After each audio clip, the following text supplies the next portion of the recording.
New York City. The rugged hands that tirelessly built her towers of commerce are the same hands that raised up her opera houses and sound stages and lit the lights to reveal her soaring soul. They are the artist mechanics, the modern magicians of entertainment, the craftsmen, technicians, and laborers whose work ensures that the show will always go on.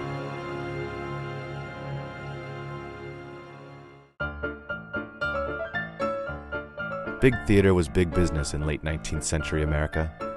The Civil War had ended and the weary masses craved distraction. But theater management of the day had its eyes on the bottom line, not the conditions or wages of its workers. Performers and crew alike toiled as many as 80 to 100 hours a week, and even the highest paid stagehands made only 50 cents a day. You worked 80 hours a week or you didn't have a job. They would find somebody else to work 80 hours a week and keep working until the show closed or you hurt yourself and they'd get somebody else to do it. In 1863, a courageous group of New York stagehands gathered to form what would become the first organization of theater employees, the Theatrical Mechanical Association, to raise money for sick pay and death benefits. By the 1880s, workers from a multitude of professions had banded together under organizations like the Knights of Labor and the American Federation of Labor, unifying and empowering workers from all walks of life. On April 26, 1886, just 3 years after the completion of the Brooklyn Bridge and 6 months before the dedication of the Statue of Liberty, 41 members of the Theatrical Mechanical Association met in New York to write a new charter, and the very first union of theatrical workers was born, the Theatrical Protective Union.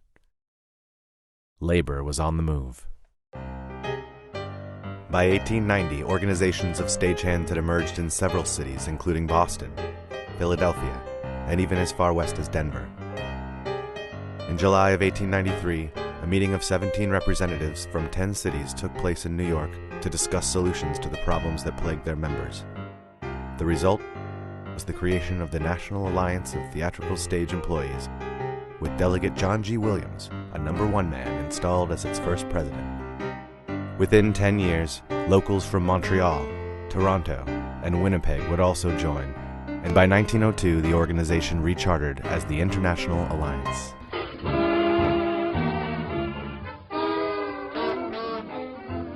Over the next 2 decades, the invention of cinema fostered a brand new category of behind-the-scenes jobs. At the same time, vaudeville, burlesque, and musical theater were thriving. The legit houses grew from 33 to over 70 theaters housing 250 shows. First New York subway lines opened up, connecting the 5 boroughs and bringing more and more people to the heart of the theater district. As cheap electricity became available, board marquees exploded, transforming Broadway into the Great White Way. Business was booming, but New York's stagehands and performers still suffered under poor conditions. Extra performances were routinely scheduled on weekends and holidays for no additional pay. People were fired without reason or warning, and there was no pay for rehearsals. Eventually, performers got fed up and formed a union of their own, the Actors' Equity Association, and when they resolved to go on strike in 1919, Local 1 and other unionized theater employees stood beside them. Every show on Broadway shut down. The producers had to relent. The strength of unity had prevailed, and the age of the theatrical unions had come into their own. In 1941, network television went on the air, and just as the talkie had brought sound to the pictures just 14 years earlier, television now put a face to the radio. Quiz shows, talk shows, dramas, and variety hours. Once again, the call went out to the specialists in the crafts of scenery, properties, rigging, and light. Once again, a new technology was changing the face of entertainment.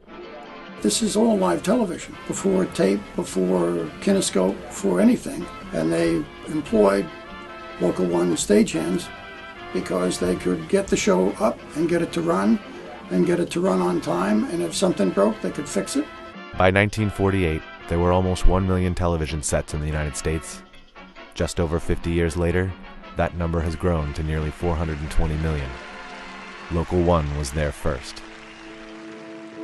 First to organize, first to preside, first to lead. We are the mechanism of entertainment, the clockworks behind the face of the Great White Way. We are the backdrop and the front lights, the flymen and the pit crew. We are the artist mechanics of modern entertainment. We stand together and we take care of our own. We are the proud brothers and sisters of the world's first theatrical union. We are New York. We are local number 1.